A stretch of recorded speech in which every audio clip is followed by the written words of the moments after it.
Buddha's teachings. If you want to have less suffering in life, learn to be content with what you have. Among the vast ocean of the Buddha's teachings, one principle stands out for its elegance, simplicity, and profound transformative power. Contentment. In Pali, the word is santuti, a state of inner satisfaction that does not depend on external conditions. The Buddha often taught that contentment is the greatest wealth. This message echoes across centuries, cultures, and civilizations because it directly addresses the universal human condition, the experience of suffering caused by craving. In the modern world, overflowing with choices yet thirsty for meaning, this teaching is not only ancient wisdom but an urgent remedy. We live in an age defined by excess, speed, comparisons, anxiety, and relentless desires. People own more but feel poorer than ever. We have greater convenience but less peace. We possess more information but lack clarity. We can connect with thousands but often feel deeply alone.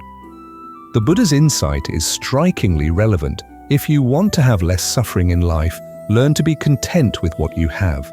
Contentment is not complacency. It is not passivity. It is not resignation. It is the inner sovereignty that frees you from the tyranny of endless wanting. It is the ability to appreciate the present moment, recognize sufficiency, and rest in the abundance that is already here. This 10,000-word essay explores the teaching of contentment through the lens of Buddhist wisdom, psychological understanding, and practical application. It will guide you through how discontentment arises, why the mind is prone to craving, what the Buddha discovered about the nature of desire, how contentment leads to freedom, practical methods to cultivate lasting satisfaction, how to live simply, joyfully, and peacefully in a world of endless desires.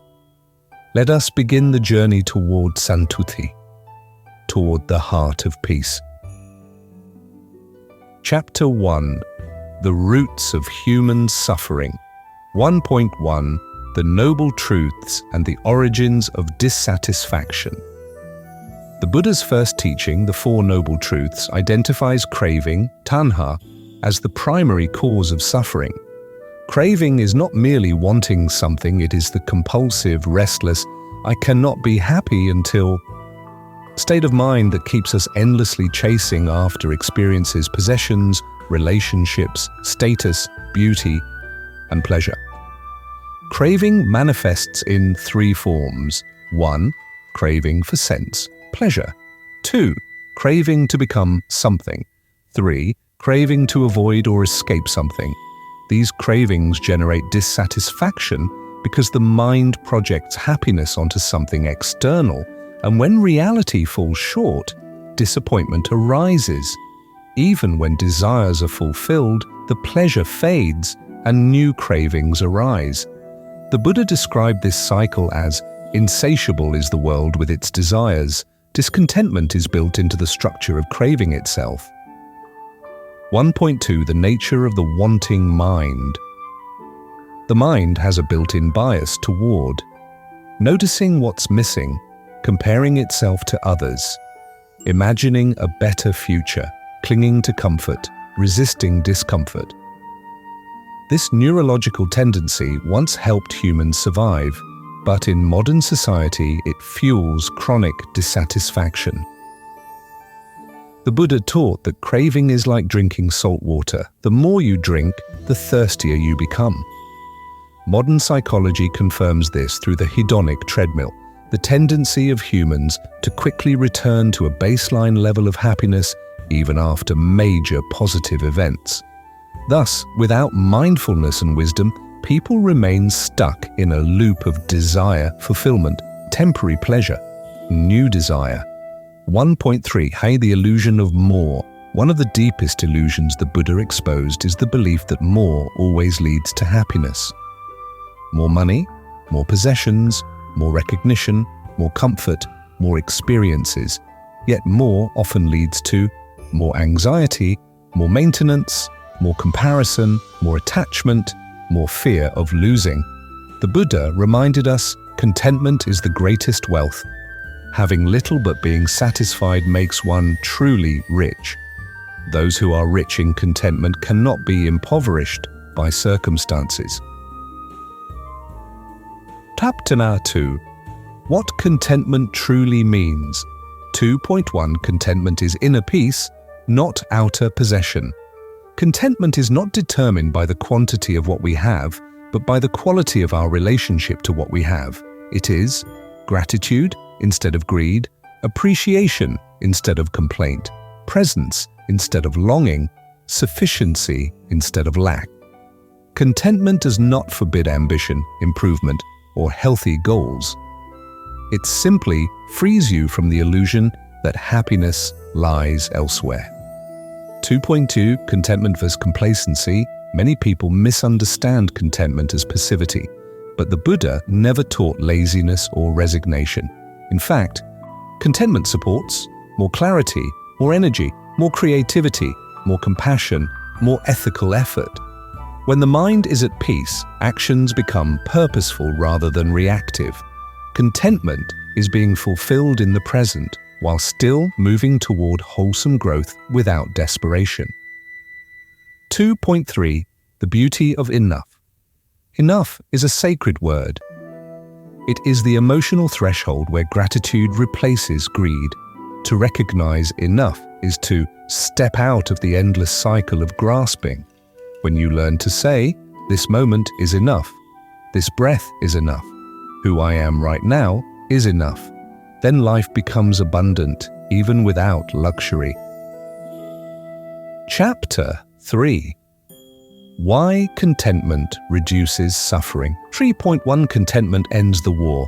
Within the biggest battles in life happen inside the mind, the battle between who you are and who you think you should be, the battle between what you have and what you believe you must have, the battle between the present reality and your imagined ideal. Contentment ends these wars. Without the inner conflict of craving, suffering naturally decreases. 3.2 Contentment softens the ego. Craving strengthens the ego, the constant voice saying, "I need more. I am not enough. Life must give me what I want." Contentment dissolves these egoic demands. It shifts the focus from me to reality as it is. A smaller ego means less anger, less disappointment, less fear, less jealousy, less insecurity. 3.3 Contentment creates emotional stability. When happiness does not depend on external conditions, the mind becomes stable like a calm lake, unaffected by winds. Contentment is a form of resilience. Jobs may change, but inner peace remains.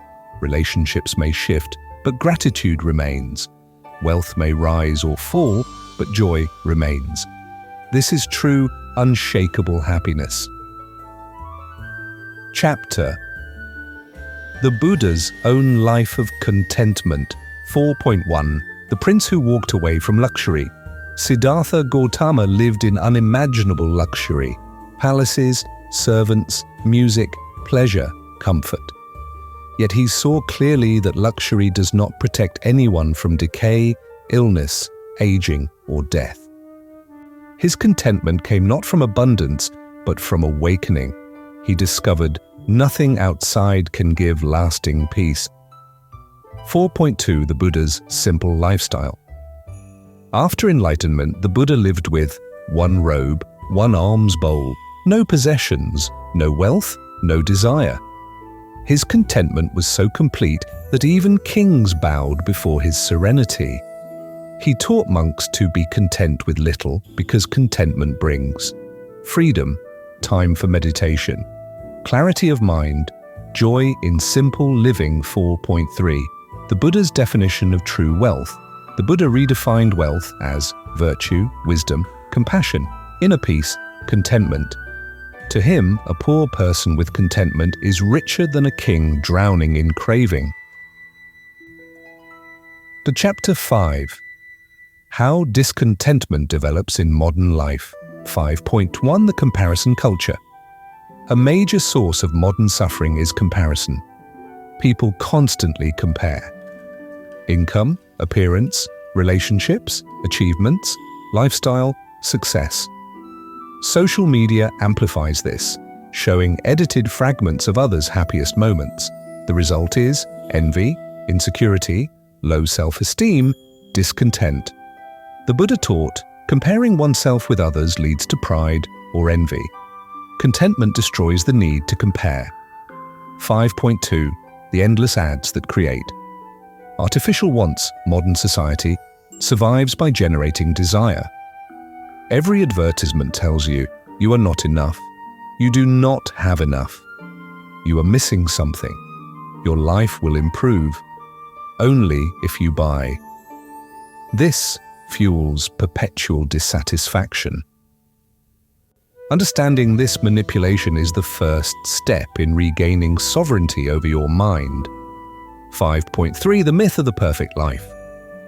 Many believe that happiness depends on achieving the perfect career, the perfect partner, the perfect body, the perfect wealth, the perfect home. But perfection is a mirage. Contentment is the antidote to unrealistic expectations.